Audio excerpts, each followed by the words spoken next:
Lockdown. इस हैं खबरें विस्तार से। मौसम विभाग ने यूपी के 27 जिलों में 24 से 28 मई के बीच तूफान की चेतावनी दी है। रविवार को इसके लिए संबंधित जिलों के लोगों को खुद भी अलर्ट रहने को कहा गया है। इसके साथ ही डीएम को जरूरी तैयारियां करने का निर्देश दिया गया है। मौसम विभाग की ओर से संबंधित जिलों के डीएम और राहत आयुक्त को अलर्ट किया गया है। इन जनपदों के लोगों को सलाह दी गई है कि वे मौसम पर निगाह रखें और यथासंभव खुद सुरक्षित स्थान पर रहें। मौसम विभाग की ओर से मुरादाबाद, बिजनौर, अमरोहा, संभल, बदायूं, कासगंज, बहराइच, बाराबंकी, गोंडा, श्रावस्ती, बलरामपुर, सिद्धार्थनगर, बस्ती, अयोध्या, अमेठी, सुल्तानपुर, जौनपुर, अम्बेडकर नगर, आजमगढ़, मऊ, गाजीपुर, बलिया, देवरिया, संत कबीर नगर, महाराजगंज और कुशीनगर को अलर्ट किया गया है। लखनऊ तक होगा इस चक्रवात का असर। पश्चिम बंगाल की खाड़ी में आने वाले चक्रवात यास का असर 28 मई से पहले बिहार व पूर्वी उत्तर प्रदेश में दिखेगा। मौसम वैज्ञानिकों का अनुमान है कि इसका असर वाराणसी व आसपास के जिलों के साथ ही गोरखपुर, प्रयागराज और लखनऊ तक दिख सकता है।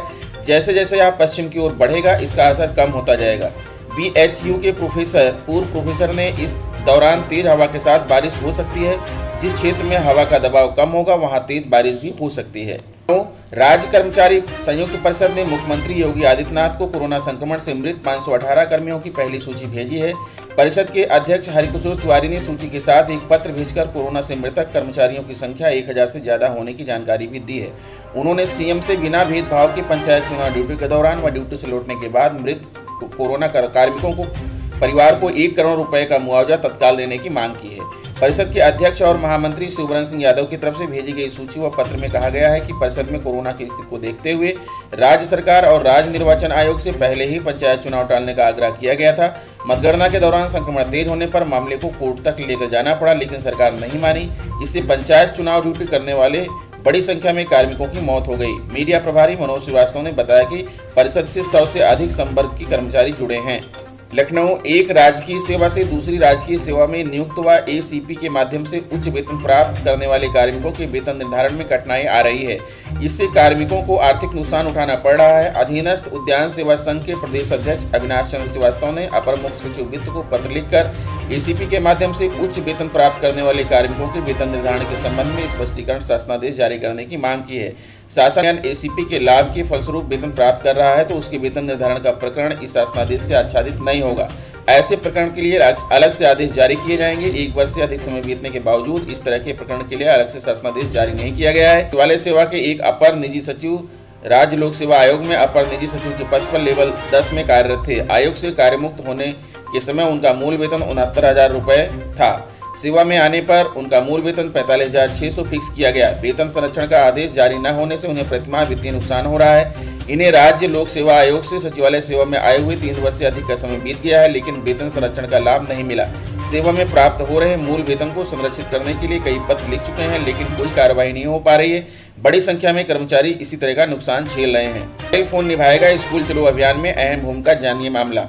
अलीगढ़ JNN कोरोना संक्रमण काल में जब विद्यार्थियों की पढ़ाई ऑनलाइन माध्यम पर टिकी हुई है, ऐसे में सबसे बड़ी समस्या अभिभावकों के सामने बच्चों के दाखिले की भी होती है। खासतौर से अगर बात कक्षा 1 से 8वीं तक के विद्यार्थियों के अभिभावकों की हो तो उनको इस प्रक्रिया के लिए कागजी औपचारिकताएं पूरी करने विद्यालय जाना पड़ता है। मगर अब केवल ऑनलाइन शिक्षा ही नहीं, दाखिले की प्रक्रिया भी मोबाइल पर ही निर्भर होगी। जिन जिन विद्यार्थियों के अभिभावकों के पास मोबाइल फोन है तो उनके बच्चों के दाखिले के लिए विद्यालय नहीं जाना होगा। अभिभावक मोबाइल फोन के जरिए दाखिला कराएंगे। कक्षा 1 से 8वीं तक के सरकारी स्कूल में अप्रैल के बाद स्कूल चलो अभियान चलाया जाता है, मगर कोरोना संक्रमण काल के चलते यह अभियान नहीं चलाया जा सका।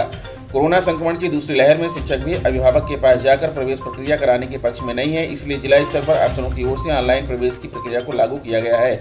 कक्षा 1 में नामांकन बढ़ाने के लिए जब तक अभिभावक विद्यालय नहीं जा सकते तब तक उनको अपने मोबाइल फोन का ही सहारा होगा। अफसरों का कहना है कि मोबाइल फोन से ही जानकारियां देकर अभिभावक अपने बच्चों का दाखिला स्कूल में करा सकते हैं। बाद में जब कोरोना संक्रमण से राहत मिलेगी तो कागजी औपचारिकताएं पूरी कर ली जाएंगी। जो अभिभावक मोबाइल फोन के जरिए दाखिला कराएंगे उनके नंबर को ऑनलाइन पढ़ाई के लिए व्हाट्सएप ग्रुप से जोड़ लिया जाएगा। इससे बच्चों की ऑनलाइन पढ़ाई में भी सुचारू रूप से होती रहेगी। कागजी औपचारिकताएं बाद में। BSA डॉक्टर लक्ष्मीकांत पांडे ने बताया कि कोरोना संक्रमण काल के चलते मोबाइल फोन पर कॉल करके कुछ जरूरी जानकारियां देकर विद्यार्थी का दाखिला सरकारी स्कूलों में किए जाने की व्यवस्था है। मोबाइल नंबर होगा तो उसको ऑनलाइन पढ़ाई से भी जोड़ दिया जाएगा। स्कूल खुलने पर जरूरी कागजी औपचारिकताएं पूरी कर ली जाएंगी। लखनऊ पंचायत चुनाव में कोरोना से शिक्षकों की मौत के विवाद में उलझे बेसिक शिक्षा राज्य मंत्री सतीश द्विवेदी की मुश्किलें निर्धन वर्ग कोटे में छोटे भाई डॉक्टर अरुण कुमार की नियुक्ति होने पर और बढ़ी है।